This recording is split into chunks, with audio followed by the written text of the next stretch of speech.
Mothmen, 1966. The year is 1966. Hello. I am me. Ready to play this visual novel. Let's get into it because I don't have much more to say. Let me... Oh my god, it's loud. Hold on. I'm gonna just restart this real quick. And, go back into the settings and, oh, Steam is crashing. Great, this is great. This is good. This is a good start. This is a great start for these games. Again, hello. Yeah, it sounds alright on your end, but it doesn't sound alright on my end. It was very loud. So I'm gonna just, like, turn this down. There we go. Prologue. Halt. 3 red and 5 black in the discard pile. Everything's green, my guy. Of the 6 cards face up on the counter, 2 are red and 4 are black. So 5 red in all and 9 black. You have no more moves. So you have to bet now. Black card. A large majority of the face-up cards are black. And you know that betting against a streak is usually dangerous. Even though you've already chosen, you decide to stay away from the counter. You can't bear losing again. You think of your grandma Elsie trying to win at solitaire for over 60 years. You take a deep breath and keep sweeping. Elsie's been paralyzed from the waist down since she was 21. Your mom was only 2 months old. The winter Elsie taught you to play solitaire. Your parents and sister had been dead for almost a year, and you'd already begun to forget their faces. Although you cook for her, do her laundry, bathe and even dress her, it still feels like she's the one taking care of you. You close your eyes and almost feel Elsie stroking your hair. You're 11 years old again, kneeling next to her bed, crying your heart out. Suddenly, the bell rings and you feel an invisible force trying to drag you into the present. Well, you know, those are the times, apparently. It's how can you be so bad at solitaire that you can't win the game in 60 years? They were bad at solitaire back in the day. They didn't have Windows Solitaire. They didn't have the motivation of potentially seeing the cards fly out at you and make little rows of cards stacked on top of each other. So they just didn't have the motivation to get good. What's outside the window? Those fucking kids! The first brat is followed by 2 more. They step on the hose and activate the bell for a second and a third time. You don't know what comes over you, but you yell some things at them that you're too ashamed to remember. You justify yourself, thinking they might be the ones who got into your garage that night and stole some parts of the replica machine gun you're building. You won't let anyone mess with your project. The Wed-Sun steam machine gun is the jewel of your collection. The kids yell at you, old freak, and laugh, sheltered by the distance. Deep down you know that it can't be them. How would they know which parts of the machine gun were worth stealing? Anyway, that guard dog's being brought over in a few days and you'll be able to stop worrying. Check the hose. You think about what someone told you at the bar about replacing the hose with a thicker one so that it could only be activated by the weight of a car. And what happens if the kids jump with their bikes and land on top of the hose with one of the wheels, you asked. Kids are always going to find some way to bust your balls, they replied. Go back in. You try to calm down. You look at the shelves and think of the solitaire your grandma taught you.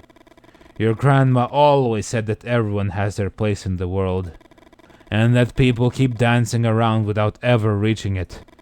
To win this solitaire, you have to stop dancing. You know that the chances of winning are incredibly low, almost zero. You can't bring yourself to turn over the next card and decide to start sorting the shelves instead. Tea ready, you have your good tea. Hope you enjoyed your eyes being seared by this color palette, and go back to have fun with your own stream, Minnie.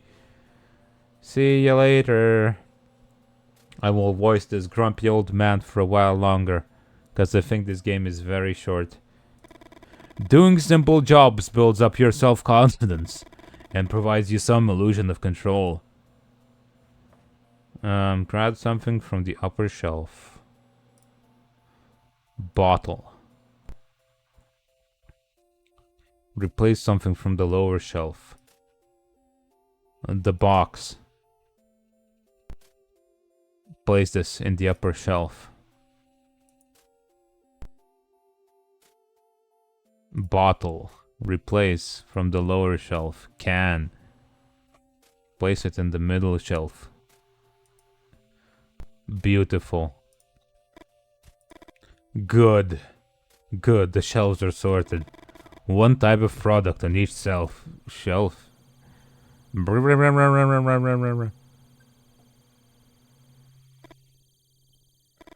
You scratch your head. This time, sorting the shelves doesn't help. You feel the same urgency as before. You can't think of anything else. Is the card going to be black? You need it to be black. Suddenly, the air seems heavy, and you find it a bit difficult to breathe. Huh? The three men in black are staring at you. Through the window, you see a black Cadillac by the pump. Yes? You wish you'd asked them how they got into the station without you hearing the door open, or how they left the car there without the bell ringing. But that trembling yes was the only thing you managed to utter. The moose. The moose? After a few seconds of not receiving any response, you decide to break the silence. Ask them what's up with the moose.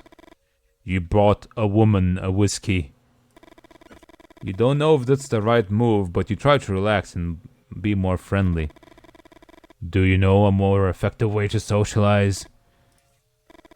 You told her that the dream about your grandma. A chill runs through your body. It's been a few weeks since that night, and even though you had a good time with Martha and have no regrets, something about the way these men in black ask their questions makes you uneasy. What do you want to know? Granny in the forest. One of the men farther back lets out a cracking noise.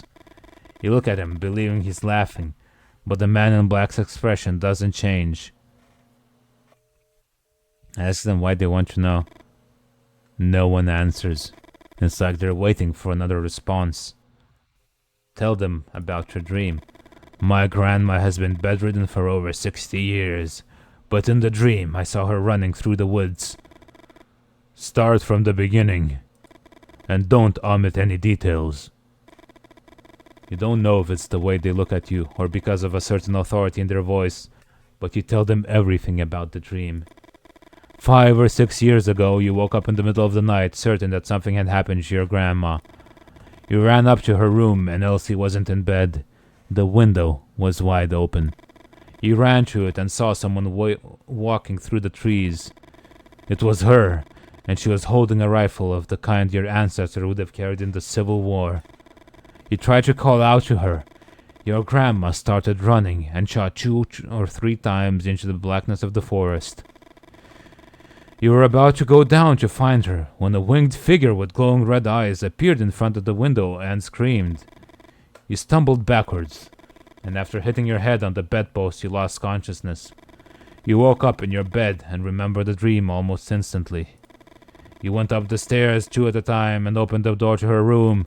Your grandmother slept peacefully. On the bedside table was the glass of milk you bring her every night and the deck of cards she uses to play solitaire.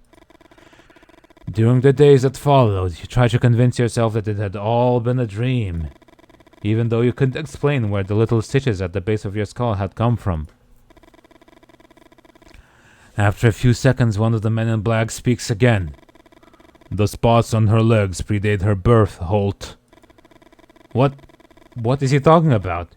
Is he referring to the dozens of moles on your grandma's legs? And what do they mean by saying those spots predate her birth? Elsie always makes the same joke when you sponge her calves. Be thankful that you have to clean my legs and not my grandfather's. According to what she told you, her granddad had been shot dead by an experimental weapon early in the Civil War, when his legs were ripped to shreds. And the Wyd steam gun, son. A machine gun that doesn't appear in any book. You think about the replica you are putting together in the workshop, and you wonder if it was the men in black who had stolen those pieces.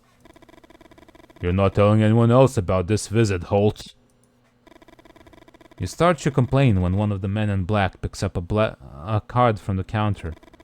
The top card of the deck. The crunch horrifies you.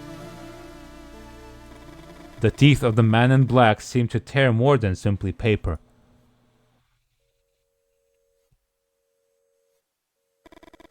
Desperate, you throw yourself under the counter and look for the card.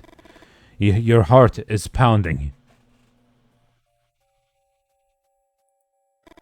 You look out the window and you don't see the Cadillac. You walk to where the car was parked a few moments ago. You step on the hose and the bell rings. What the fuck? Jack of diamonds. Motherfucker. It's red. You think about the edge of the man in black tore off. And you remember the noise he made when he chewed it.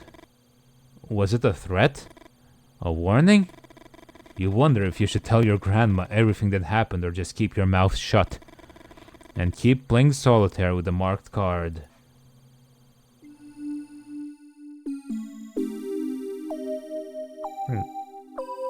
Prologue over, probably.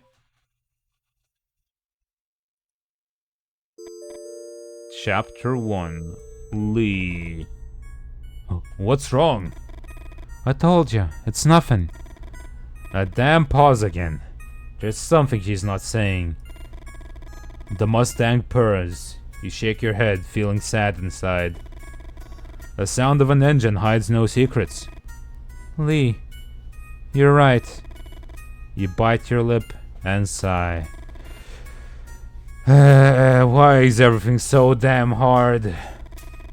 Victoria settles into her seat. Let's start over, okay? Where are we going? Answer the question. It's a surprise. Please. No, Wick. Have some patience. You'll never forget this night. Victoria giggles and you think this is the best gift in the world. For a moment you forget all the previous discussions, your obsessions. A giggle, a friendly gesture, making someone feel good ain't rocket science. I need to turn down this volume some more, it's too loud for my ears. This music plays too damn loud. You look at the clock and can't believe your eyes. You left your house on time, but you're pretty late. How could you step on the gas? Step on the brakes. Lee. Lee! You scratch the side of your head. Wow, you really hate being told how to drive. Lee? Why doesn't she just tell you to slow down? You take your foot off the gas. Thanks. You're trying your best. You really think Victoria could be the one? The one. Your dad once said the perfect woman doesn't exist. Couples form when people get tired of looking and just give up. You remembered your mother's rants, all those women's names she rattled off as if they were part of an endless grocery list. You won't end up like him. Anything but that. You try to smile and force yourself to be more cheerful. You want a clue? Yes! Victoria looks in your eyes and you feel a warmth on your face that takes you by surprise. You felt the same thing when the first time you saw her in your college. You keep looking at her for a few seconds that seem like forever. What? Do I have a booger? Where? You can't help laughing out loud and have a hard time containing the urge to kiss her. Give her a clue about the origin, about the myth. One would be a source of superstition, but we're talking thousands. A source of superstition? A black cat? Victoria looks at you expectantly, desperate to be right. Cold! About the date. It happened 100 years ago. Victoria answers almost immediately. After all, you're both majoring in history. The end of the Civil War. No, not in 1865. I mean exactly 100 years ago, Vic. Oh, let me think then. You're running out of time. There was a cholera outbreak in 1866, right? Freezing cold. And how twisted do you think I am to set up a date themed around the cholera outbreak from a century ago? It comes from far away. Victoria makes a gesture for you to complete the sentence. You just shrug. It comes from far away. I mean, that could be anything. Guess then. The circus? No, Vic. Just give me a minute. You won't guess it unless... You reach out to open the glove box and Victoria grabs your wrist. Better leave it to me. Victoria opens the glove box and examines its contents. A folder, a book, a flashlight. What are you looking for exactly?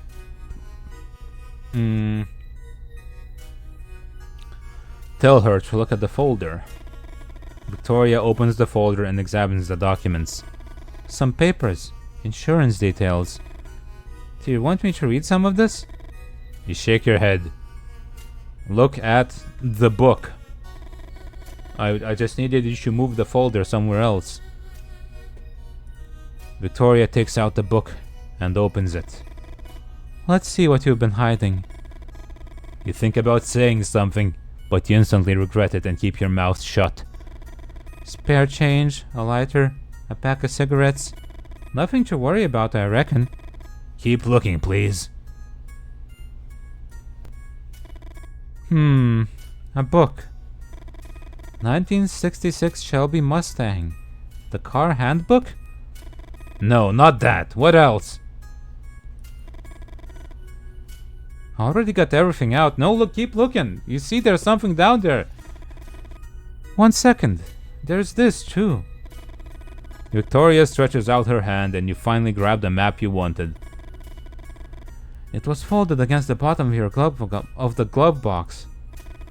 You start talking and Victoria interrupts you. Hold that thought while I put everything back.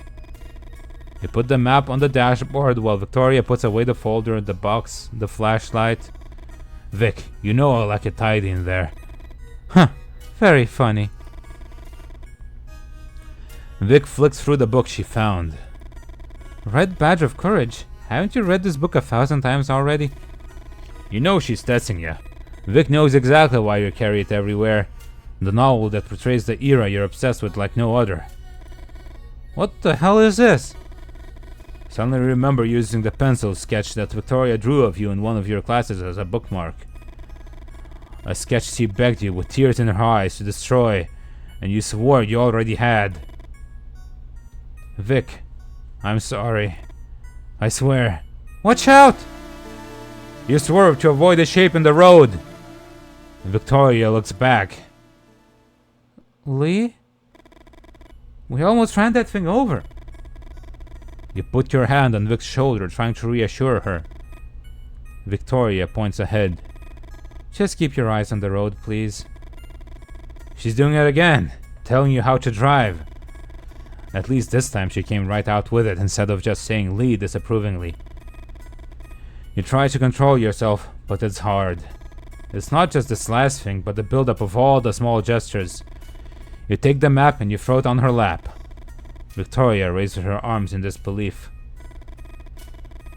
The Leonids, Victoria. We're going to have dinner watching the Leonids. Victoria says nothing. Forgive me for trying to arrange the perfect date. You try to keep silent, but you can't hold it in. A meteor shower. A phenomenon associated with the passage of the Temple-Tuttle comet every 33 years. Victoria keeps staring ahead. In 1866, there was one of the most spectacular meteor showers ever recorded. I saw some lithographs in the library. Victoria doesn't even move. Everyone makes a wish on a shooting star. Imagine how many wishes you can make with thousands of stars shooting through the sky. Victoria settles in her seat. You know what, Lee? Shut up! You've never heard that tone before from her. Just keep quiet until we reach... She pauses as she examines the map you threw on her lap. A halt? A halt? Station? You feel your heart pounding. Your hands are shaking. That's what she wants? For you to keep quiet? For you not to say a goddamn word? Your hands grip the wheel tight. All the preparations you made for tonight. Your friend Freddy had worked out the ideal place to see them in all their splendor, away from the city lights. And when you noticed Holt Station was inside the area, you didn't hesitate. But now Vic had ruined it. Oh my god. What the fuck? Something hits the Mustang's antenna. What the hell is that? Stop, please, stop! You slam on the brakes. Instinctively, you have put a hand in front of the Victoria to keep her from hitting the windshield. You get out of the car and find a dead bat in front of the headlights. And that was a very clean hit on that bat with the antenna. Because how rigid is that thing? I feel like antennas are like spindly, dingly, dangly things that you don't really have much weight behind them. But I suppose a bat is pretty lightweight, so it would still affect it anyway. And also, boy, am I sleepy. Maybe a slow-ass visual novel was not the way to go. But apparently it's very short, so this won't last long, and I'll go to sleep afterwards, I think. And I need to drink my coffee. Before, to wake myself up, you know. The animal had hit the antenna and somehow got entangled. You can't believe it. What are the odds of something like this happening? Don't bats some advanced echolocation system like a submarine sonar? I don't think their echolocation works when like a car comes at them from nowhere. What starts as a simple grunt in your throat emerges as a helpless scream. Fuck! This, I guess, we're trying to do something different. We should have gone to the movies. Lee... Vic's whispering. It doesn't take long to see why. Over there! The coyote is watching you from where the dark of the forest meets the light of the moon. My throat. Oh, jeez. Hold on, I need a drink of not coffee. Meow. Archie, baby. Baby. Come on.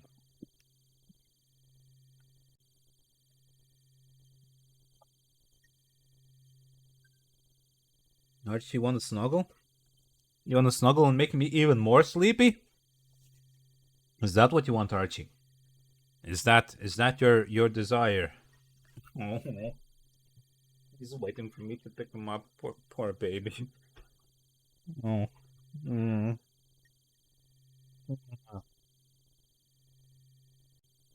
Archie, sweetheart. Okay, you sit on my lap, okay? Okay, I'll give you some smooches, but that's it, okay, Archie? Good cat, good cat. Vic, we got this. It's not interested in us. You point to the dead bat. They're scavengers. You hear a growl that quickly multiplies. Suddenly, you're surrounded. It's not the first time you face coyotes in the wilds, Archie. Oh my god, you're clawing at my back. Jesus Christ. But you aren't taking any chances. When I say run, run to the card as fast as you can. You try to recall all the advice you've heard for situations like these. Archie, baby, you're just rubbing your face against my mouth. It's making it hard for me to talk. Make lots of noise, wave your arms around. One of these coyotes in front of you approaches. Yell and gesture. On this side of the car. Oh my god.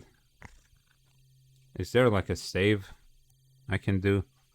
Yell at the coyote on your left. The coyote closest to you leaps forward with a savage bite. Encouraged by your screams, the rest of the coyotes soon join the feast. Oh man. Approaches. Yell and gesture. Not right now though. On the other side of the car. Behind you to your... Oh my god.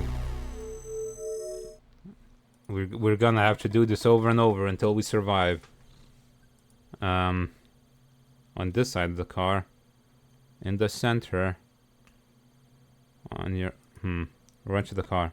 Now! Oh my god. Wait, I can't quite tell. That is to my left, or is that in the center? On this side. Is he in the center? There we go. Another coyote advances. You look into his watery, bloodshot eyes. On this side of the car. To your left. Get out of here! In the center. Get out! Fuck off. Oh my god. Shit. 3 coyotes advance at once. Yelling and waving your arms around won't be enough this time. Bang at the hood. The trick seems to work and all coyotes back down. No coyote advanced this time. It's your chance to go on the offensive. Throw a stone. You crouch down and find 4 stones on this asphalt road. You pick them up. Throw it at one of the coyotes on this side of the car. On your right. Get out of there. The coyote retreats into the dark of the forest. Run. Now! Ah, damn it.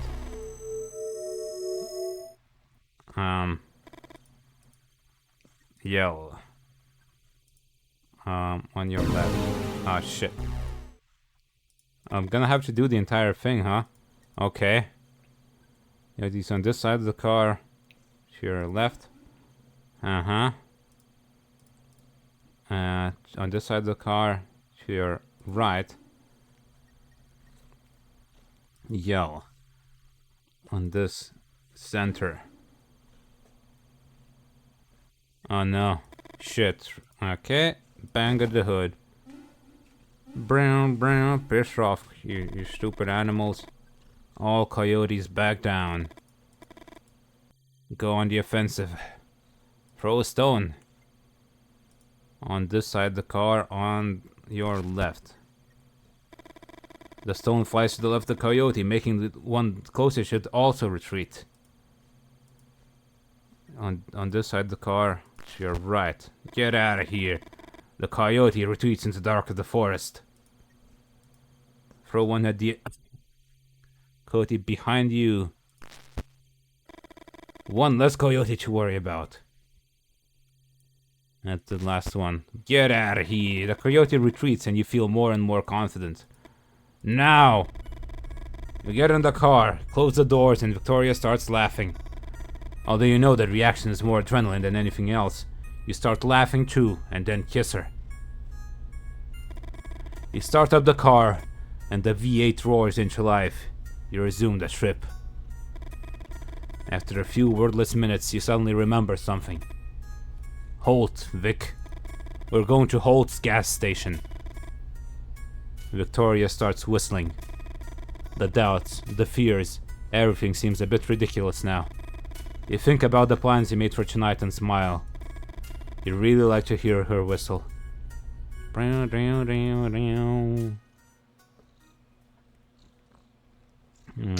Archie, baby. Chapter 2, Victoria. Lee turns off the car and looks you in the eye. He smiles. And that smile seriously pisses you off. Tell Lee. Before you can open your mouth, Lee taps you on the leg. Wait here, Vic. I swear you won't believe it. You bite your lip and take a deep breath. You see him greet someone. Holt? Lee had written Holt Station on the map he'd thrown on your lap 20 minutes ago. He'd written it by hand, and it might as well have said Hort Station or Holt Station. Hell Station, even. Lee's handwriting has always been intriguing to you. You remember that time you mentioned it to him and he responded with disproportionate anger. A nonsensical rant which involved several philosophers of language. And all because you told him his handwriting was dreadful. But you now know where those reactions come from. That night you two got drunk by the lake.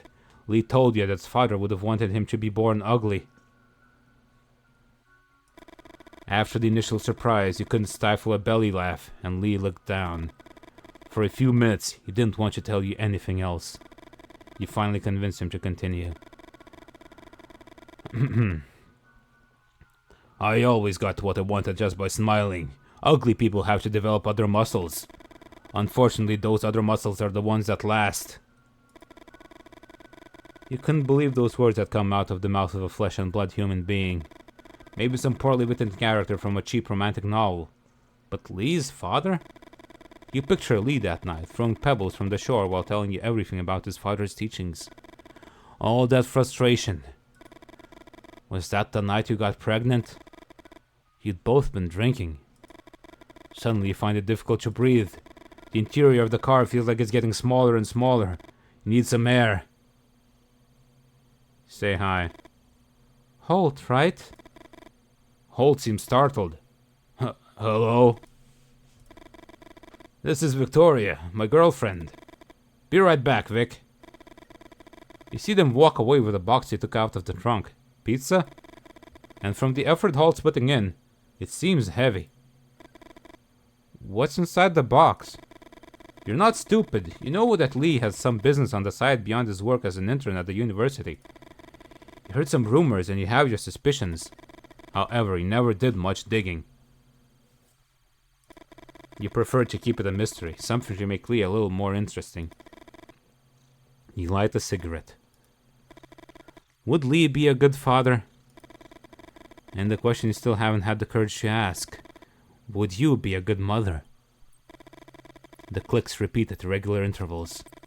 Small moths approach the light to get electrocuted. Is that love, Victoria? You laugh and shake your head from side to side.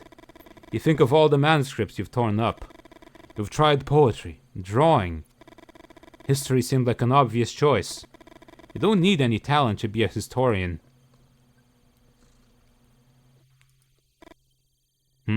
Who's that?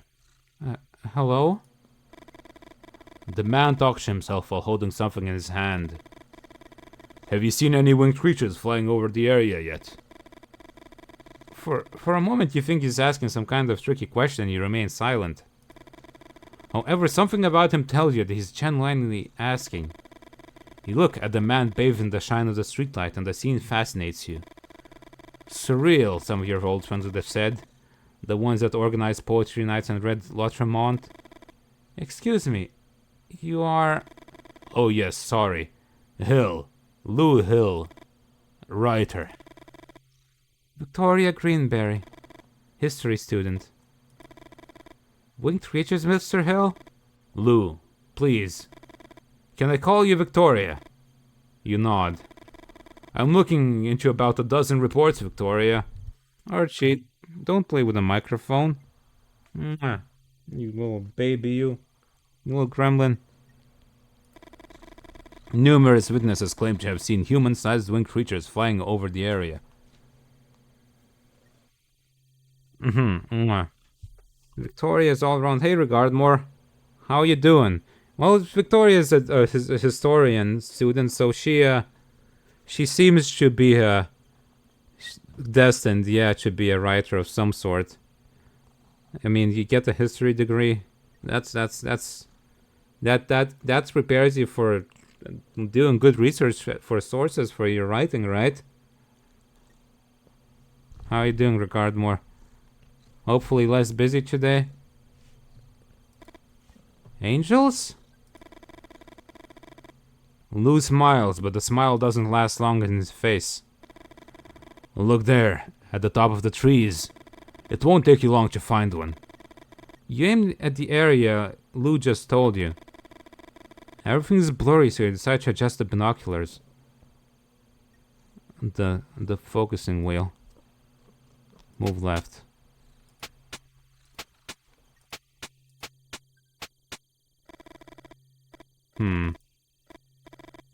Ah, yeah. The same with both eyes in focus. Yep, the diopter move. Oh god. I do not know what a diopter is. But this looks right. Move right. Oh my god. What the? It was just a second, but you think you saw something up there. Was it suggestion? I don't think they're angels, Victoria. But before I tell you my theory, I need your help. Could you draw in this notebook what you just saw? At any other time, you'd have refused with some witty comment. But there's something about Lou Hill that invites you to play along. His gleaming, used car salesman smile. You wonder if the fact that he presented himself as a writer had something to do with it. Draw the body. Human chest with huge wings. Draw the head.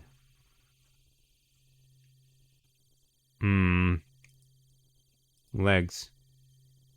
Wide hips and short legs. Thin insect. I don't quite remember. Weird bird-like legs. I don't think they were like that. Not insect-like. I couldn't quite see most of it. Yeah, clearly. He came out of the woods. Like, what's that all about?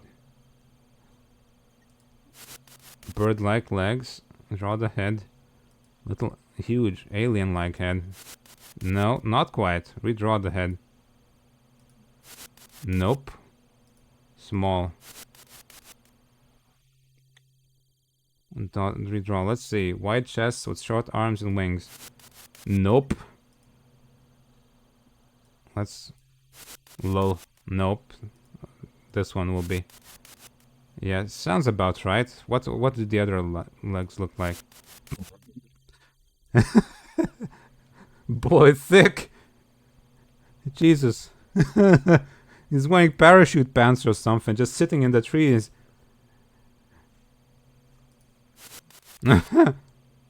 Nah, it was the thin insect-like legs. No. Weird bird-like legs. There you go. Like this. Give Lou the notebook. Before giving it back, you write some notes further describing what you saw. Lou hadn't asked for them, but somehow they make you feel less anxious. You never felt confident about your work. Lou looks at the moment for a few seconds that felt too long. You think about that time you showed your sketches to your art teacher and how did he embarrass you in front of the rest of the class. Motherfucker. What? Sorry. I was talking to myself. You can't help but blush. Victoria! For once, you're glad to hear Lee's voice. For once. He's your boyfriend. You're pregnant. With his child. What do you mean for once you're glad to hear it? Girl, you need to break up with him. Like, this doesn't seem like this relationship is gonna go anywhere. All good? Although he seems to be talking to you, Lee keeps staring at Lou. Lou Hill, writer. Lou holds out his hand. Lee Miller, Historian. Lee walks over and puts his arms around you, his back to Lou. Is he jealous? You know he must have been annoyed that Lou introduced himself as a writer. Although it's hard for you to admit, you like to be hugged. You feel safe. You think you would also feel safe in your grandmother's arms, or in the arms of any of the other strong women in your family. But the heat of Lee's body, the hardness of his muscles.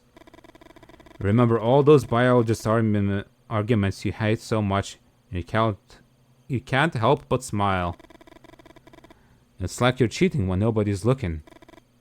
Come on, Vic. Let's see the surprise. Close your eyes. Alright.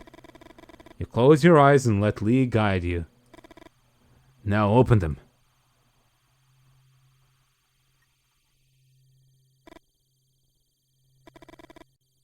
So, what do you think? Oh, where'd that dog come from? A romantic dinner for two, under the same meteor shower that amazed our ancestors, next to a gas station, with some random dog in the background. You instinctively put your hand to your belly, and when you realize it, you quickly put it in your pocket. You look at the dog tied to the post. The dog growls in the dark.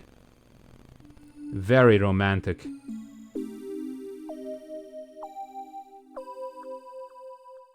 Lee is a bit of a dum-dum.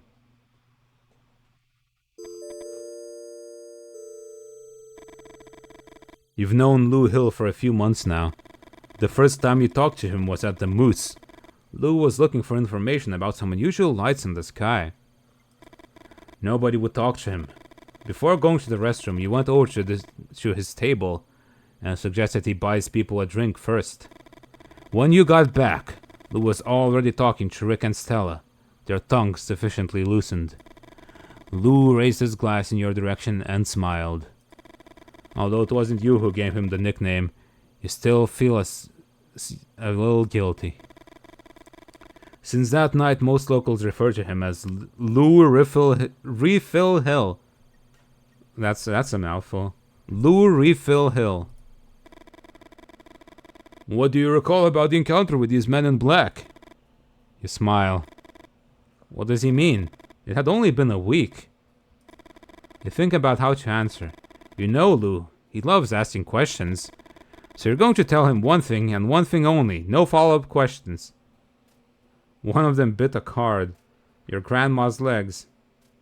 Tell him about the dream about your grandma. The men in black seemed interested in the dream I had about my grandma. Lou listens carefully. You talk about the dream, omitting some details. You don't tell him anything about the stitches on your head. You know if you did, he'd keep asking questions all night.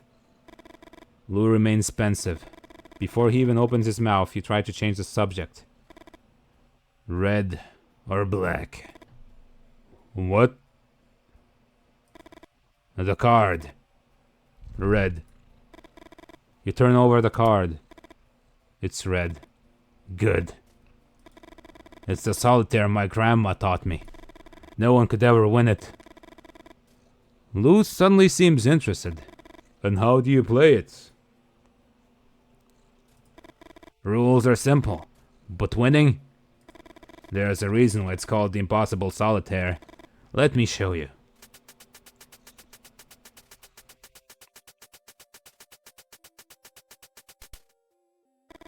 The objective is to move every card from the board to the discard pile.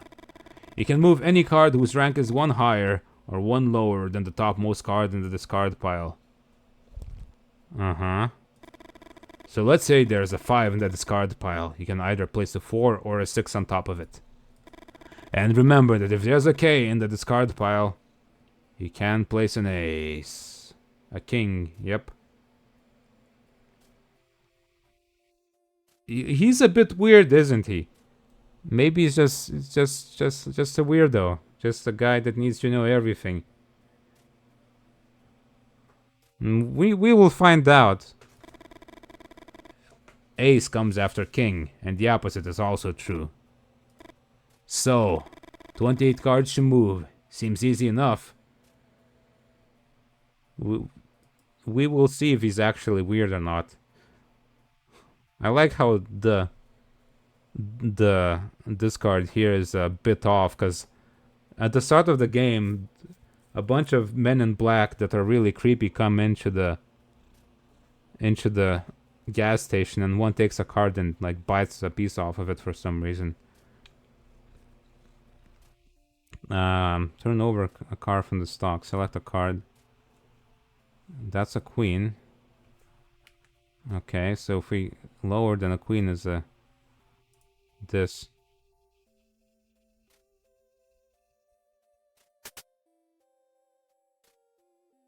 Oh boy.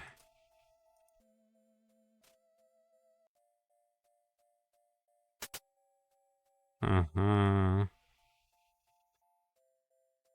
Right.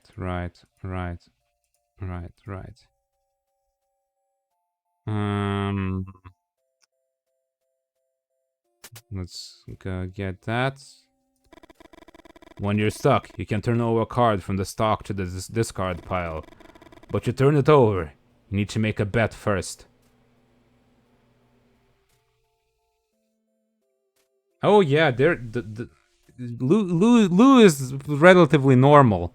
No, the men in black came in really silent. One made a skittering sound, but didn't move his face at all. And then the one that talked to me just took a card and took a bite of it and crunched on it for some reason. So, and then they disappeared without making a single sound. So, there's weird stuff. Black or red? Which one's gonna be? Lose the bet, and you lose the game. The son of a bitch is almost unwinnable. Well, I mean, like, he sounded like he was laughing, but he wasn't smiling, so it's, you know, that's kind of weird. Bet on black. Oh, for fuck's sake.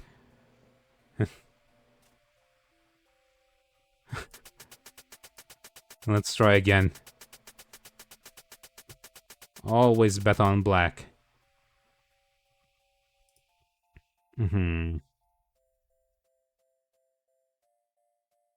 Let's see, 9, 8, 7. So we can go.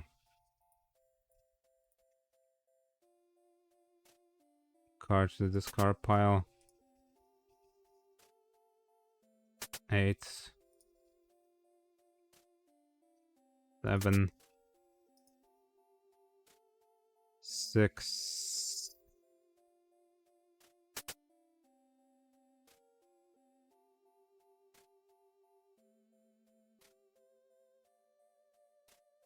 6, 7. No, 5. Okay. And I need a turn over. Red. A 10. So that's a jack. Then a queen. Okay.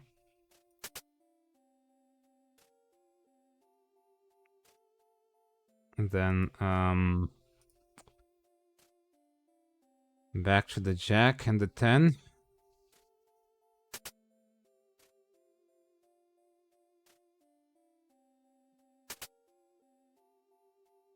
And we're out of cards. Black. Cool. Did we go down? I used up like 3 6s already. Welcome backish. Oh my god. Red. 3. Ah, shit. Black. Okay, good. We can keep going. 5.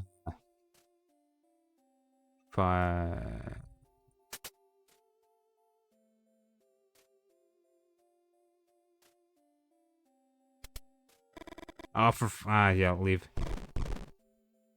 You hear barking from the back of the station. Trent. When they brought him in, they told him his name was Chase. Fuck it, it's Trent for me. You know Trent, right? From the Moose. Tall, prominent belly and a scar parallel to the growth of his beard. You laugh heartily. Lou Hill might be a bit of a pain in the ass. Ow! Hydrate, thank you. Archie. Mwah. Lou Hill might be a bit of a pain in the ass, but no one could deny that he was good with descriptions. Archie's... One of my arms is currently holding Archie, and the other one is on the mouse. You think about the book he's given you. He signed it and everything. Where did you leave it? I call him Trent because he barks like Trent on open mic Tuesdays. Come on, let's go to the garage. Exactly, it's like a baby. Mwah. He's such a baby. And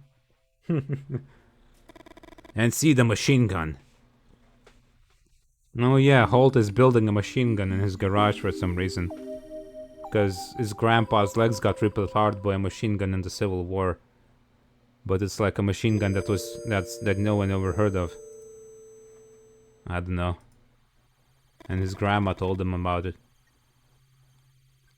So, this is his idea of a special date. Looking at shooting stars while holding your hand. Telling you his plans for the end of the semester. You can't stop thinking about the raw strength of the hug from a minute ago. And how he scared the coyotes away by yelling and throwing stones at them. You think about your friend May, all those dark fantasies she told you about. But holding hands like this, smiling and talking and looking into each other's eyes, feels like giving up, doesn't it? You know you're to blame too. Aren't you playing the perfect girlfriend role? Don't you make eyes at him? Don't you say love whenever you call him? So is this it, Victoria? Is this what you want for the rest of your life? Why don't you make up your mind just for once? You think of May again, or those women she'd claimed to know who could solve your situation using a coat hanger. You wouldn't be the first or the last. The dog barks like a maniac and you appreciate the distraction. A mixture of guilt, anguish, and apathy takes over you.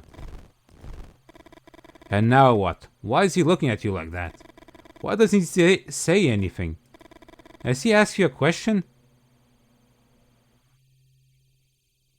Ask him to repeat the question. I said if you're excited about the Doors. The Doors? Like the band? Sure. Of course you are excited. The Doors, Victoria! Freddie told me they're about to release their first album and it seems like they'll be playing in New York. Are we going to see them live again then? Bark, bark. I like these, this barking that sounds like rubber against like a table rubbing. Or like snow crunching. Like a balloon stretching and twisting. Even though you try, you gradually stop listening to him. Hesitancy returns, and all those questions. And the fucking dog won't stop barking! What had been a distraction is now driving you crazy. What the hell is wrong with him? Shooting fucking stars. Why don't you make a wish, Victoria? How about going home, covering your head with a pillow and sleeping for 18 hours straight? You feel like crying and try to calm down.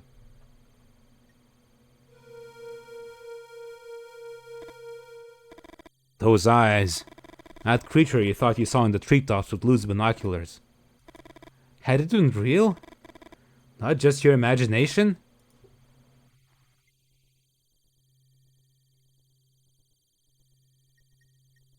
Vic, you know what? I'm tired of it already. Exhausted. I've been trying and trying for more than 10 minutes. Can you tell me what's wrong with you? You stay silent. You need to think. But Lee's right. It's not fair to either of you. With so much noise, it's impossible for you to concentrate. You know they're all excuses, though. Winged monsters don't exist. It's just your brain desperately trying to not to focus on what's important. The sudden scream chills your blood, and silence takes over everything.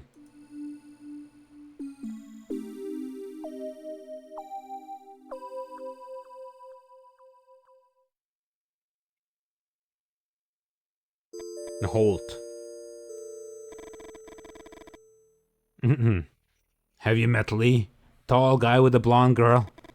He made zero graphic copies of some dogs I used to assemble this beauty. Where did you get the dogs from? You bite your lower lip. Do all writers ask so many questions? Lee works at the university, in the history department. Lou adjusts his glasses. You don't know why, but that gesture irritates you. The Wed-Sun doesn't work like a normal machine gun. Normal machine guns use gunpowder to fire projectiles. Do you know what the Wed-Sun uses? Centrifugal force. Interesting. It just spins and yeets the bullets at the enemy? No, Archie. No. Baby. Lou repeats the gesture with the glasses. Today Lee brought me some ketchum grenades. Do you know about ketchum grenades?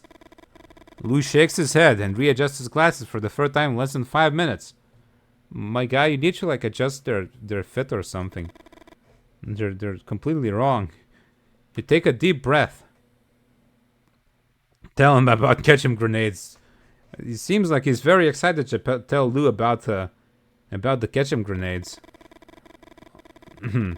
Although you can't tell Rude Refill Hill's tick, you enjoy talking about your collection of Civil War weapons.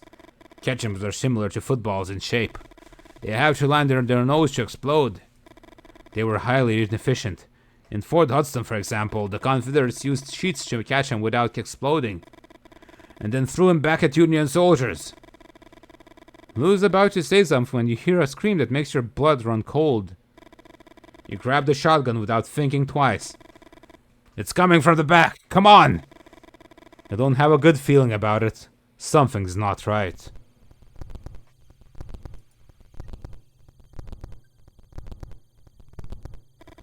Trent, no! Oh no, doggy. Although it feels like a dream, somehow you know. The creature is real. Your dog's suffering is real. And there'll be no waking up from this. Shoot the creature. You aim your gun. Shit! But you don't have a clean shot. You hear the muffled moans of your dog, and the fury blinds you. You drop the shotgun and grab onto the chain. Son of a bitch is gonna strangle Trent! Come on, hurry! But before you arrive, you feel the pull, and the floor disappears under your feet. Hold on to the chain. Oh no! Although you manage to hold on for a few minutes, you finally let go and fall into the thick of the forest. Tree band branches penetrate your body, and you die before reaching the ground. Release the chain. Halt! You know you should hit the floor soon. Don't move. Yeah, well, you can't just let go of your doggy, you know?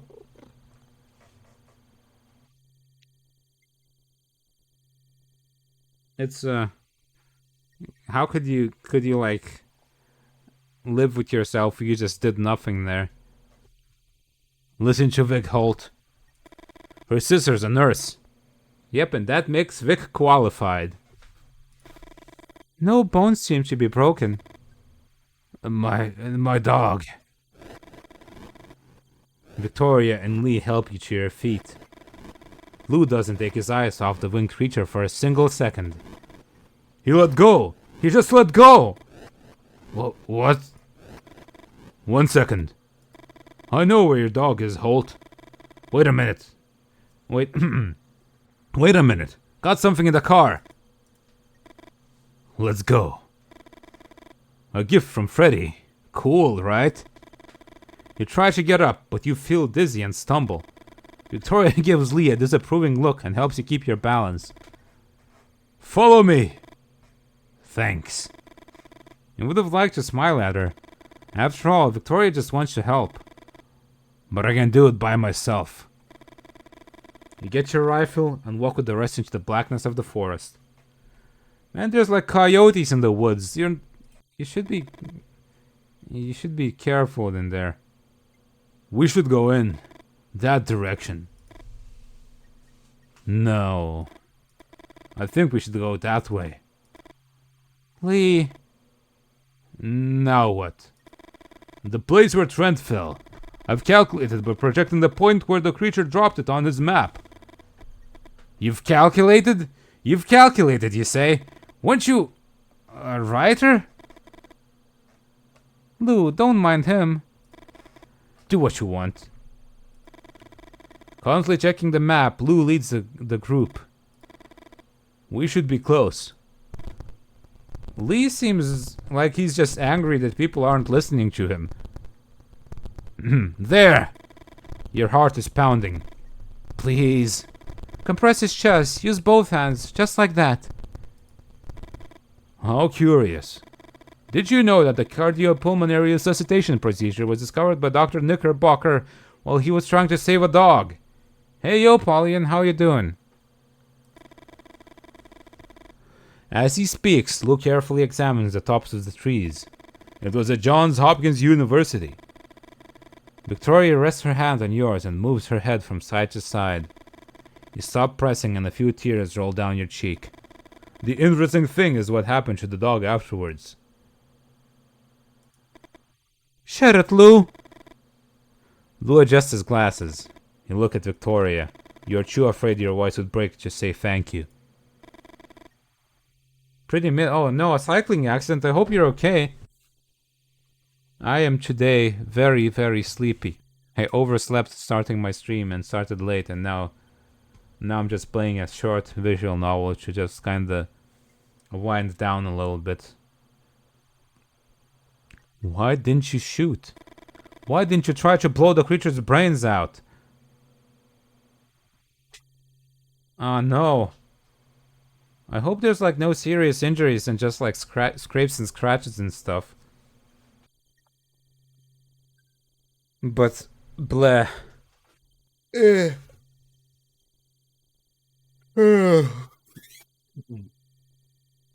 Oh, that's good. I've had bicycle accidents, but I've never really had anything serious either. There were a few times where I've avoided very serious tumbles, like going downhill at very high speed and just narrowly avoiding like a pothole or something. That would have probably broken a few bones. Yeah, of course. Wearing a helmet is, that's important. So, thankfully, I never managed to actually get hurt very seriously. Deep down, you know that's just the guilt talking, and that maybe there was nothing you could have done differently to save him. What are you doing there, Archie?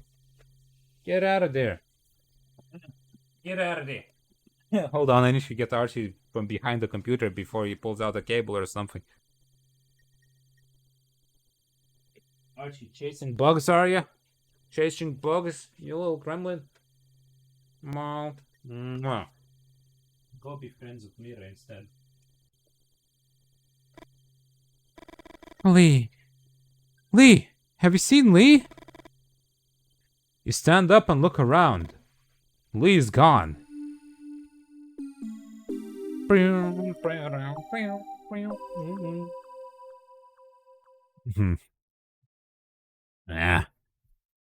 Lee. Chapter 6. Lee's a moron. You walk faster to keep your thoughts at bay. What the hell is wrong with her? Why does she even listen to him? Writer, says the fucker. What a loser. You walk through the woods confident that he will be the one to find Holt's dog. I bet Lee wanted to be a writer, but he couldn't make it. And now he's as jealous that there's another man who Vic is talking to, who is a writer, and he feels insecure about it. What then, Wick? What weird little face will you make? Oh. Hello? You feel like someone is watching you. You're walking through a dense forest area where the darkness is almost total. You walk even faster than before. Finally, you reach a clearing and look at the sky. The meteor shower is gaining intensity. Your heart is in anguish and you find it hard to breathe. Are you watching the Leonids, Victoria? Are you? You hold your breath in your head in your hands. Cry. The last time you cried like this, you were 16. You'd come home early and found him hitting your mother. You tried to separate them and your father took it out on your ribs. His blows were like a rain of sledgehammers, and his breath reeked of alcohol. He pushed you against the wall and you ended up on the floor. Your mom was clutching her head when your dad took a deep breath and kicked you in the stomach. Won't hit you in the face because it's the only thing you got going for you. And one day you won't have it anymore. You carry on your father's photo in your wallet, not to remember how good he looked. Hell no. Whenever the pain was too much, you'd scratch his entire face until his features blended the cuts in the paper. What the... You seem to hear something. A kind of rumor. You think of the noise hands make when they shake the dust off in an old volume. A river? You try to think about the map you got in the car. You can't remember seeing a river here. Further west, sure. But here? As you get closer, you hear it more clearly. You feel a kind of calm. Not peace, but numbness.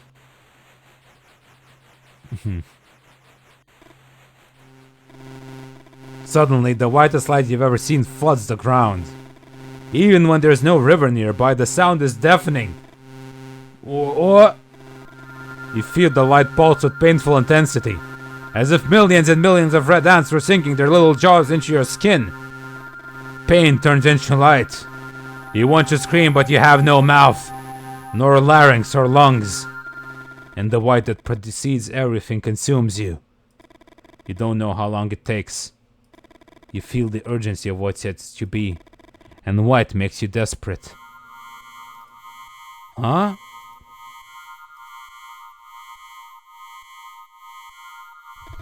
You feel the white light leaving your body, and you hear your own voice screaming at the top of your lungs.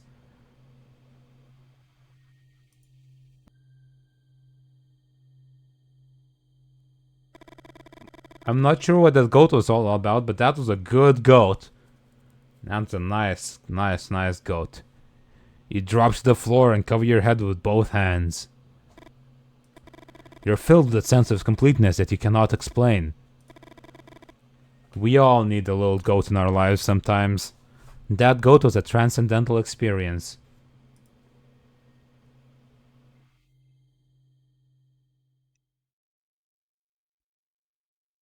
Victoria. Lee! Where's that idiot? Calm down, Victoria. Lee knows how to take care of himself. Holt's right. Lee's going to show up eventually. I mean, after that tumble you had, I'm sure the goat does look better than you. Did you know that you chased away a pack of coyotes with screams, some stones, and a blow on the hood of the car? Lou smiles. You wonder if it's authentic or a calculated gesture to show some empathy. Holt? What? What's your business with Lee? Holt looks at you for a few seconds before answering. You think of one of the computers at the campus. The IBM 7040. You know what it's called because you once wrote a poem with that title. Holt is like that computer. From the outside, it's impossible to tell what it's emulating or evaluating before giving you an answer. I shouldn't tell you anything. Holt lowers his voice. But you shut Lou up back there, and I'm going to make an exception. Holt tells you about Lee's business and the sale of original Civil War pieces, the xerographic copies of historical documents. Don't worry. He knows what he's doing. You hear twigs snapping. Who's there? Grandma? Holy shit. The sight of Holt's grandmother holding an old rifle mesmerizes you. The whole thing's like an image from some Wyeth painting. A wet dream from almost any of your classmates. An image that not only defies gender stereotypes, but also demolishes social constructs like that of grandma in classic stories. The expression on Holt's grandmother's face changes. Her features soften. My legs. Grandma! Holt picks up his grandma and helps her sit against a tree trunk. He looks at his dog's corpse and beckons you to come closer. I need to bury Trent before carrying on. You nod your head. How do you feel, ma'am? Confused. Here, Victoria. You didn't hear him approach. You grabbed the handkerchief without thinking twice. A strange feeling runs through your body. Shouldn't you have at least considered some other option? Clean up her legs. You rub the handkerchief against her calves and gradually remove the mud stains. Rub harder. I was probably your age when I stopped feeling my legs. Holt's grandmother sighs and closes her eyes. Have you ever seen so many moles together? Lou speaks almost in whispers. You wonder why. Let's go. Lou picks up the old rifle and examines it briefly. Holt looks at you with an expression you can't quite make out. Are you okay? No, you're not okay. But what are you gonna tell him? That you're pregnant? That your boyfriend is missing? That winged creatures out of old pulp magazines are apparently more than just fiction? You walk for a while in silence. What was... Trying to think of something else, Victoria. A few minutes ago you all started hearing the screams, noticing sudden movements in the treetops. We're almost there. You find it hard to believe what you're seeing. Why are all these creatures flying over the gas station? Interesting. Holt punches Lou in the shoulder. What? Interesting? Did you find it interesting what they did to Trent? We're not in one of your cheap books, Lou. A sudden silence befalls the group. Wait. Lou adjusts his glasses. Holt blows air out of his nose and frowns. We gotta enter the gas station. You just cover me. What's even the plan running with his grandma in his arms? Why does he have to be the hero? Holt! The shriek chills your blood. Fuck! Lou looks at you as if waiting for something. How many bullets in your rifle? 3. Hope it's enough. Did he die? Dumbass, he just ran out and got himself killed. Holt and Elsie are halfway through the gas station. 2 winged creatures are on the street lamps. The light, Victoria.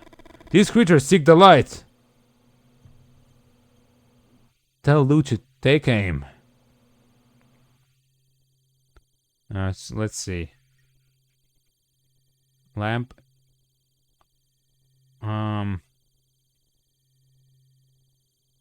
Closest lamp on... Wait, where? Okay, we are there. Farthest lamp on the right. Central lamp on... Shoot.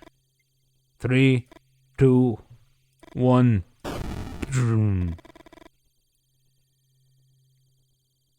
Lamp on the left. Shoot. No, wait, no. That's not what I wanted. I gotta restart. That's not the lamp I wanted. Take aim. Lamp center on the right. Shoot. 2 bullets, take aim. Lamp, farthest lamp on the right. Shoot. Boom. The winged creature flies to the farthest pole. 1 bullet left.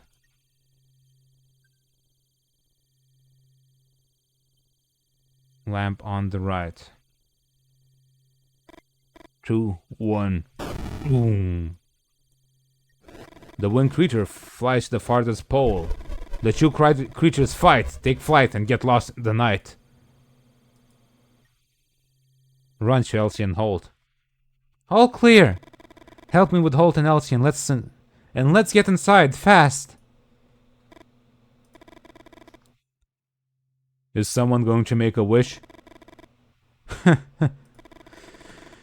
You look at Holt and he looks away.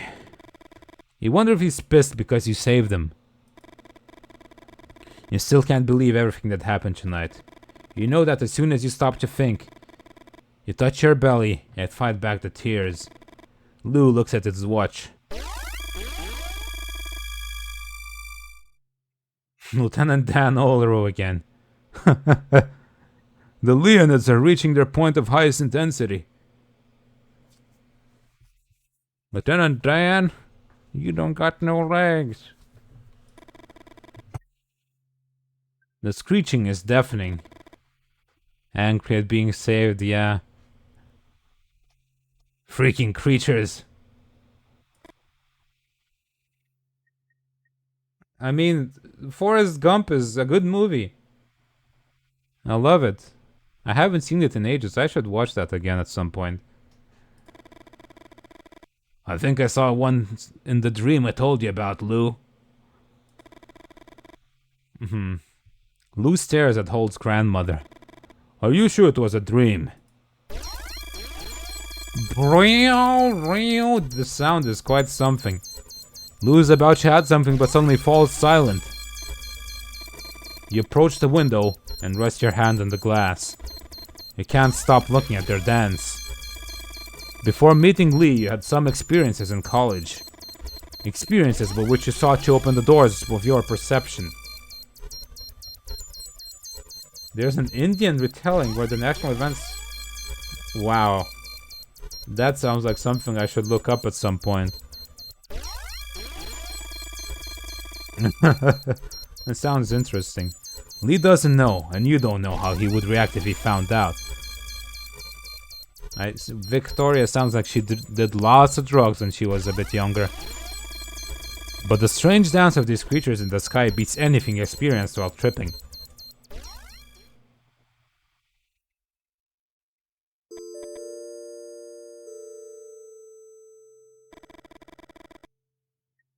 They called him the Devourer of the Hills.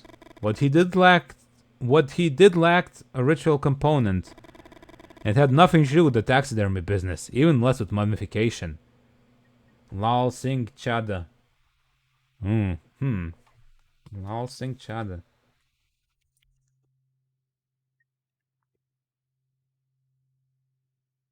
Indian Hindi language comedy drama. From 2022. Okay. I'll keep that open in the tab for later.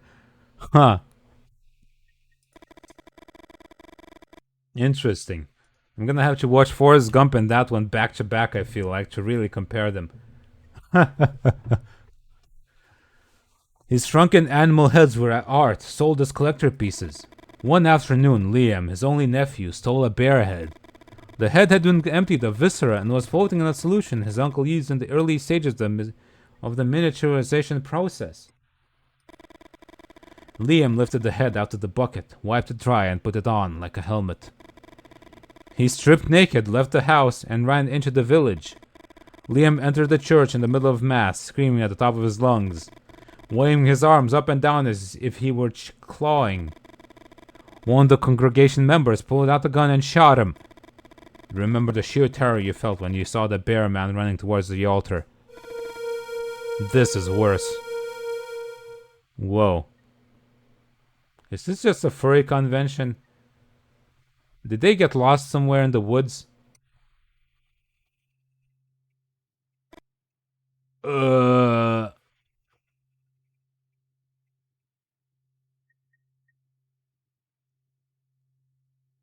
Remake full of heart. Ah. Oh yeah. Huh. I'll read that later, yeah. Worse? Worse than what? Tell them about Liam. You tell them the story of Liam and his uncle, the Javaro of the hills. Somehow you feel safe telling them stories from the past. As for what's on the other side of the window, this fear can't be any more present. Got some clippings from the case. Liam's story was an unfortunate event. It explains what happened to him, but it also provided an all-too-easy explanation for other sightings in the area. The dog man? The owl woman? Many people told me stories about similar creatures in the moose. Lou adjusts his glasses. Lou Refill Hill. You think I don't know what they call me in town? It may be true that some people mix up stuff to get a beer, but imaginations have limits. And in the long run, we tend to rely on real experiences when telling a story. Mothmen. They're somehow related to the Leonids and the gathering of all these creatures. Maybe he's right, and all the creatures outside started to appear after the aerial dance of these Mothmen. Why Mothmen? Check on my grandma. Grandma. Better. What are those shrieks, love? It's painful for you to see how confused she is. 1 second. You turn on the radio. Static. Move dial to the right. No matter which way you turn the dial, all you hear is static. You'd never sung at the Moose. Not even on those nights when everyone egged you on and the booze in your system had drowned your inhibitions. Almost without realizing, you start singing the lullaby Elsie used to sing to make you sleep. Although more than 40 years have passed, the words come to your mind one after the other. You close your eyes and caress her hair, singing all the time. As soon as you feel the rhythmic breathing of your grandmother, you get up. What was that? Lee? Victoria tries to hug Lee while he babbles something you don't understand. At no time does he look up. Where the hell have you been? Victoria. I thought... But he's here. Give him some space. Thank you. Lee takes a few seconds to start speaking. I think I got lost in the forest. Babe, take it easy. Victoria grabs his arm and Lee tries to smile. I thought I heard the sound of a river, and I felt someone looking at me. After walking for a while, the noise was deafening, but there was no river. Lee starts to cry. Victoria tries to calm him down. As soon as he regains his composure, Lee keeps talking. And then came the white... I don't know how to explain it. It was as if I could see everything and nothing at the same time. And a goat looked up to the sky to watch the shooting stars. It stood on two legs like this, you know? Just like us. What the hell is going on? I think the time has come. Let me tell you a few things. Although you can't stand his sticks or his false dramatics, you want to know what's going on. The Leonids occur every 33 years.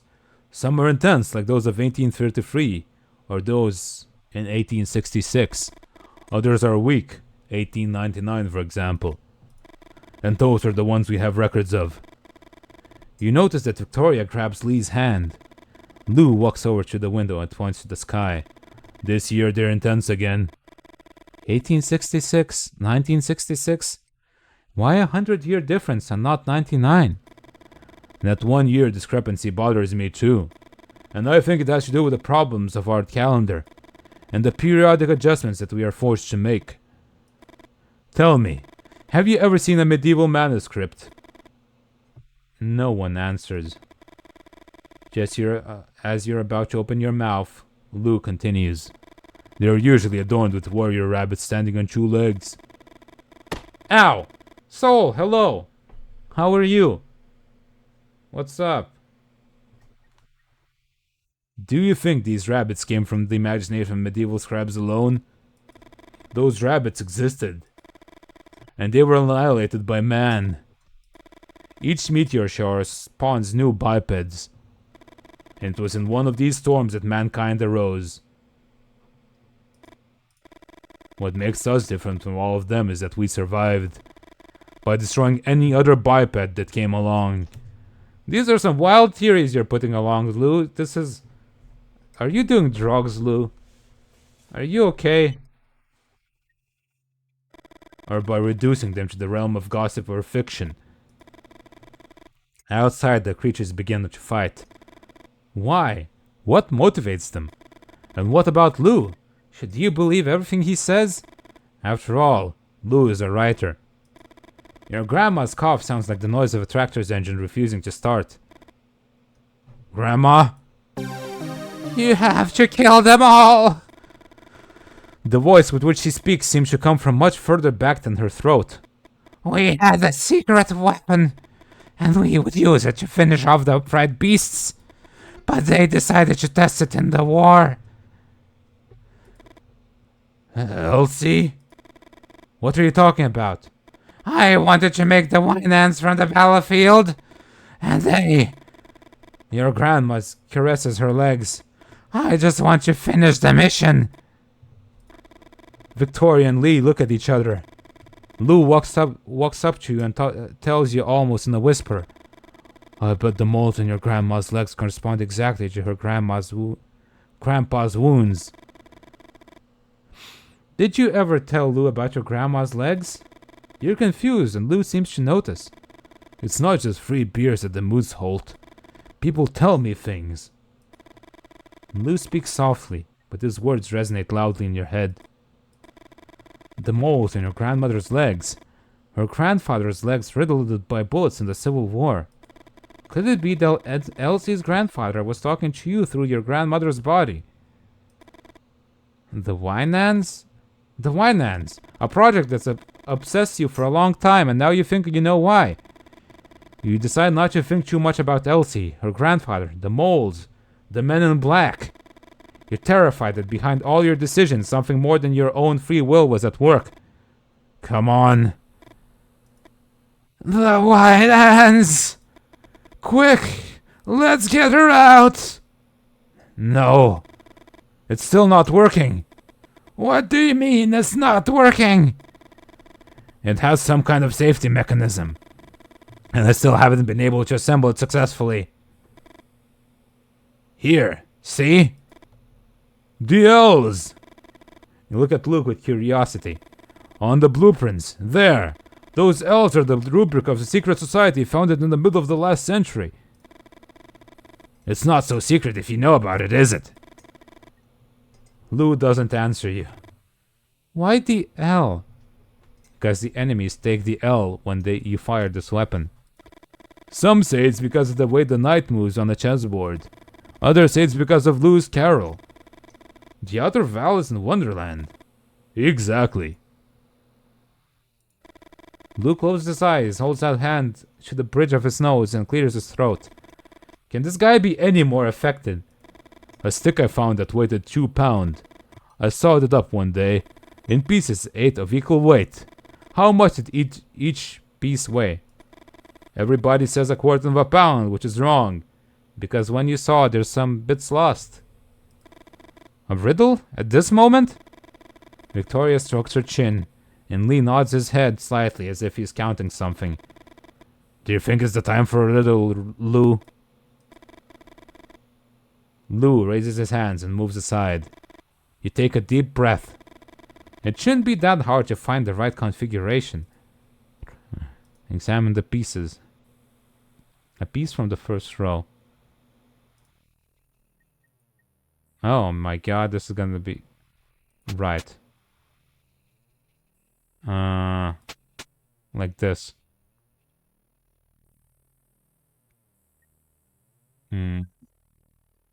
Perhaps? No, not. Because, there is no way to align that. Left, right. Like this, okay. Examine from the second row the first piece. This is very interesting user interface for solving puzzles, but I suppose it's not too bad. Like this. Okay. The third row, second piece. Like this. Uh-huh. That aligns, then the second row.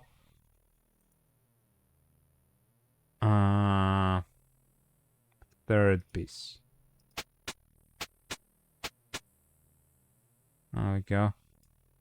Third row, third piece. That should do it. Test the pieces. The mechanism locks into place with a click. Although outside the creature's shouts are getting louder, you can't help but feel a certain happiness. The wine dance is finally complete. Now, everybody out! Wait, no, that's not the voice. Now! Everybody out! Elsie stands next to the wine dance holding a rifle. Lee, Lou, and Victoria stand back a little. You crack your knuckles and take a deep breath. At the helm of the Wine-Man's steam-powered machine gun, you feel something strange. You find it hard to put it into words. It's as if somehow the present has given way to the past. Rabbitmen. Rabbitmen! They are weak creatures. Cannon fodder in the war against the upright beasts. Aim to the center. Wait, aim to the left. Shoot. Boom. Aim to the center. Shoot.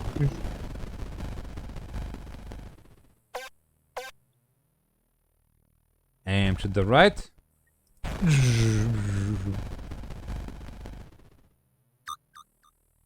Left.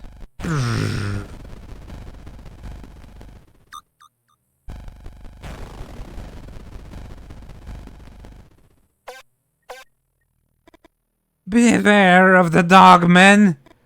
They're behind the rabbit men. The dogmen are more resistant than the rabbit men. And if you hurt them without killing them, they get mad. Center. Shoot.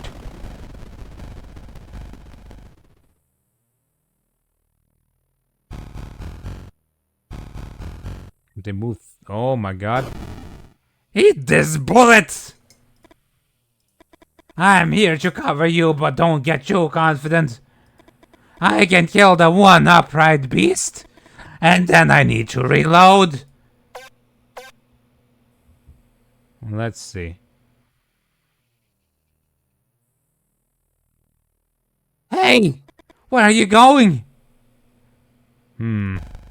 Fire! Boom, boom, boom, boom.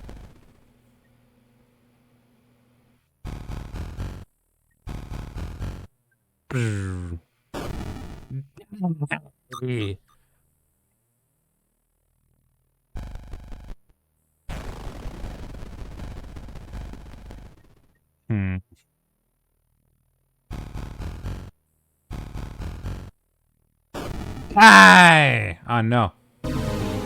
We lost. Shit. Although you try to defend yourself, the jaws of a creature close around your neck and you bleed to death. Wait. Let's get the center. And that's not gonna be enough. Hmm.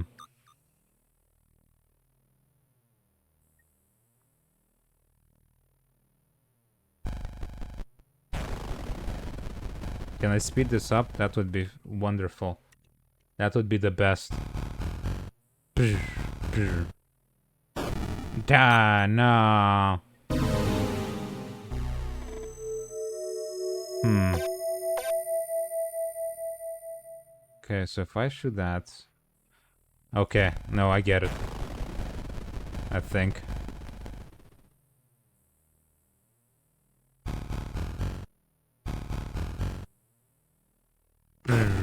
Die!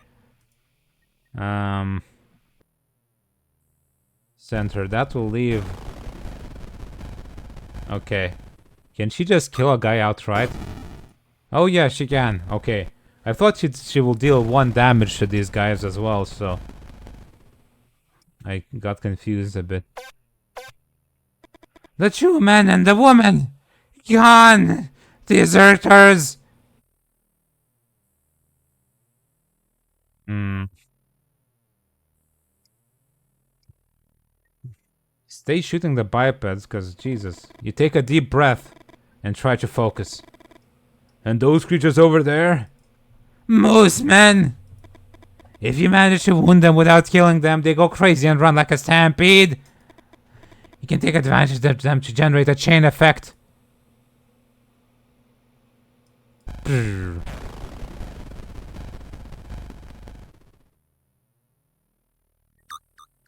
No, that won't work. Yes, that way then. Right. They go forwards. I was gonna say maybe they go like somewhere to the right or something. Ah, cool. Die! Oh my god. Okay. That's the dog, man.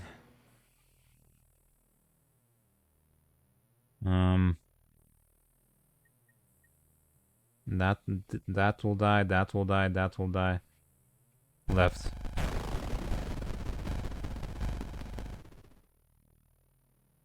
But that, oh wait, well that, oh, okay, they go right, then they go down. Die! Right. Boom. Oh my god. Owl men resist like dogmen or moosemen. But if you hurt them without killing them, they fly to the front. So be careful. No, let's get the dog men out of the way.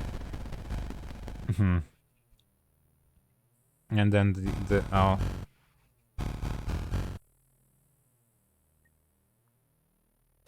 Die! Nope. Okay. The front meaning on top of us and not towards not towards the front row where they would kill something. Okay, interesting to know. That's not gonna kill anything. Send Elsie to look for the rest. To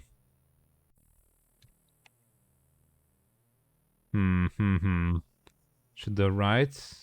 If I aim right, that's 1, 2, 3. Okay, that should work.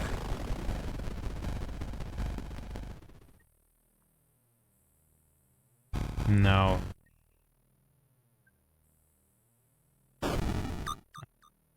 Wait, that doesn't work. Center? No, center doesn't work because...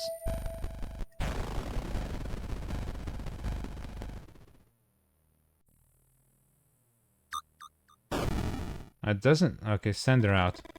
You shake your head from one side to the other. You know that Lou was the first to leave, and the helplessness eats you up inside. Go look for them. But... if we're going to fight here, we'll fight all together. Okay, they just left. Okay. I don't want to keep running away. I should be out there, and with my red badge of courage.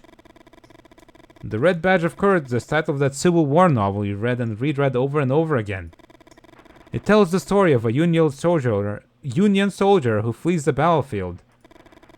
From that first act of cowardice, the only thing the protagonist longs for is to receive a war wound.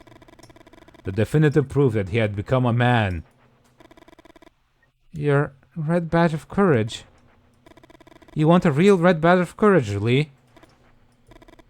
I'm pregnant. Your head spins. You find it difficult to organize your thoughts. You're going to be a father?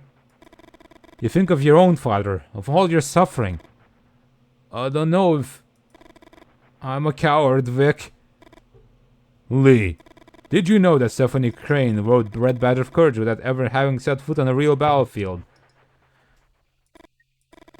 The first time you saw Lou, you wanted to twist his arm and bring him to his knees. Now you smile and put an arm on his shoulder.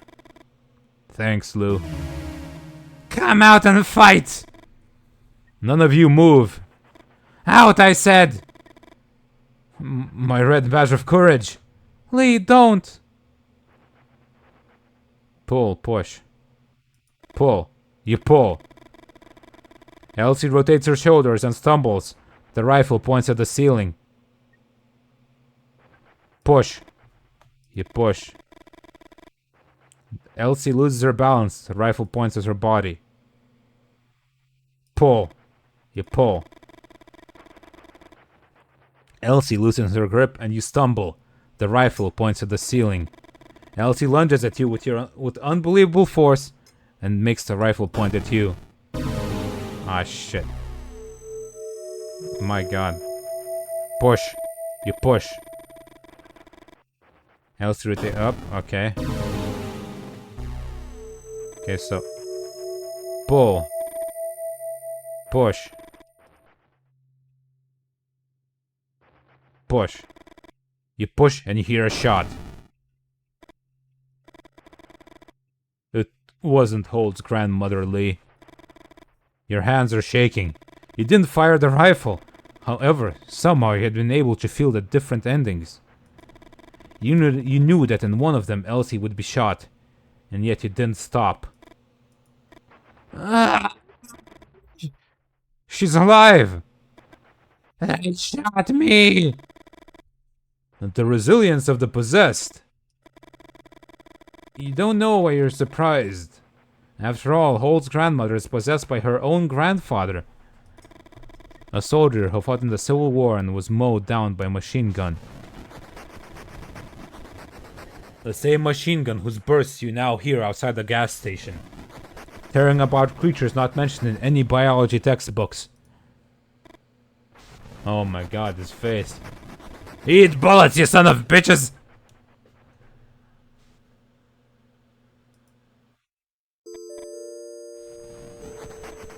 Now! You don't think about it too much. As Holt fires the Winans machine gun, you run as fast as you can. If you want to survive, you have to get away from there. The only word you can think of to describe what you see is pandemonium. And not only in the traditional sense, a place of noise and confusion, but in the original sense of the word, the place where all demons congregate. Lee tries to make himself heard over the gunfire and shrieks at the creatures. To your left, Vic! Right. Vic! I thought there was something on my left. Ow. Eat bottle before you make him eat bullets. Hello, Minnie.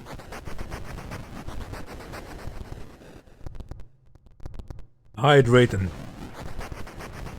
Thank you. Stretch. There we go. Right. God, I just went right and died. The creatures catch up to you, and you feel their claws slipping your belly open. Horror clouds your vision, and you lose consciousness. You never wake up again. To your left, Vic. Left.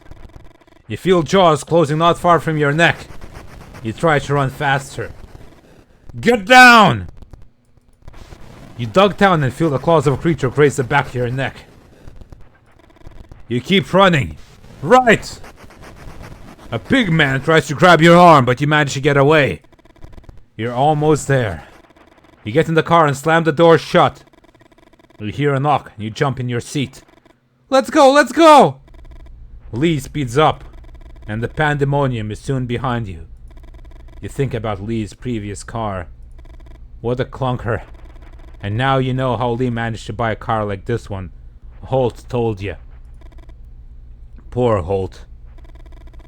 The Leonids, upright beasts, intrafamilial possession, experimental weapons, the Order of the Elves, Men in Black and Mothmen.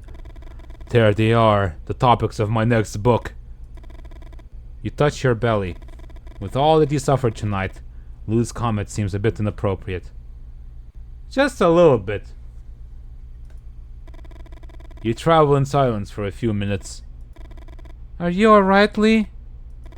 You look a little pale. Lee takes a few seconds to answer. I don't know. Lee scratches his head.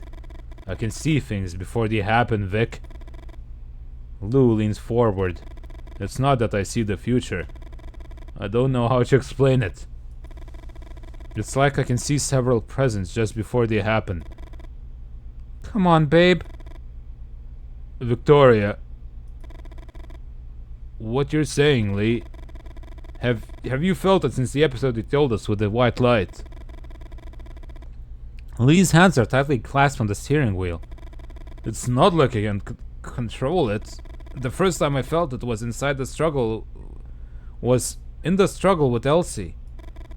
And the second when we were running to the car. Lee looks you in the eyes and suddenly you can feel all his pain.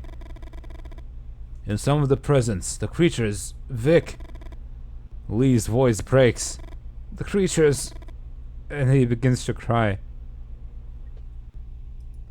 You feel him gradually calming down with the contact. He rests his head on your hand and you stroke his cheek.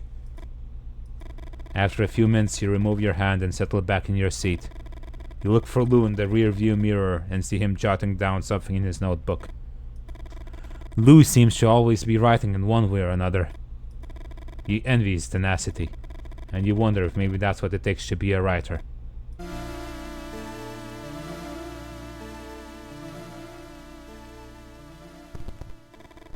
Lee steps on the brakes and opens the door in the side. Wait here. What happened? Can you see anything from there? You shake your head.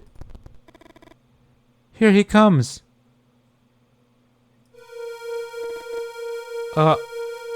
Goat baby? It's hurt, Vic.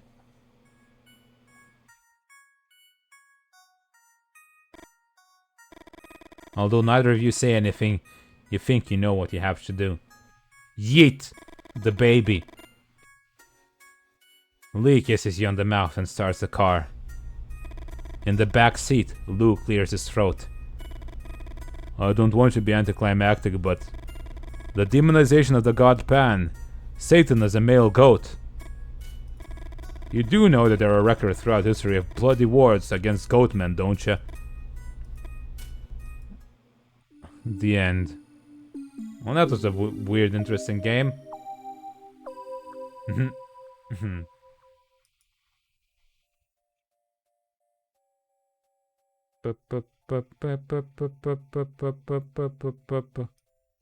Mothmen, 1966.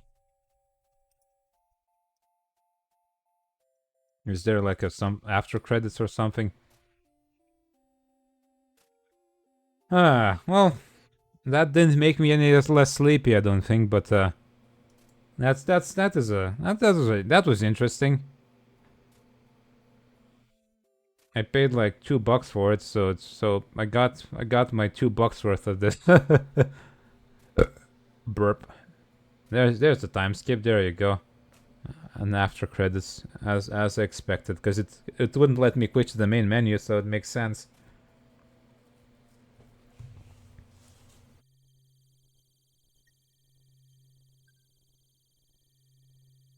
Oh no, the Men in Black again.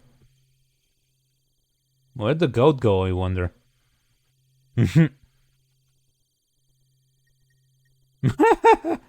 The goat boy is studying books.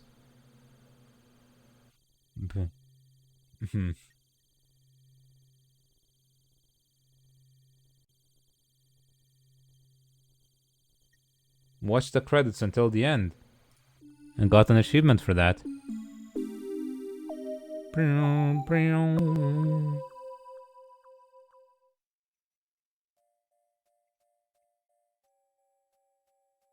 Make a really inaccurate drawing. Die all possible devs, survive all cryptid waves. Listen about the L's properly. I did listen about the L's. Answer properly to an unheard question. Lose with 15 less cards to go.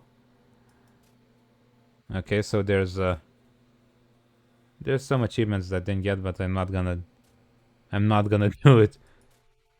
Exclusive demos, there we go.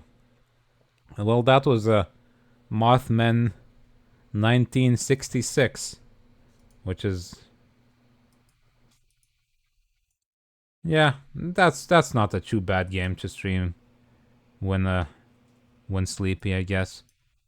It seared my eyes open at least. I don't think I can close them again because it's just they've burned themselves open. I cannot. I simply cannot anymore. So, that's gonna be just about it for today, and I will go snooze down a little bit because I spent the entirety of today being very sleepy, and I want to be in the state beyond sleepy, which is asleep. So bye bye. Goodbye. Bye bye. Bye bye. Goodbye.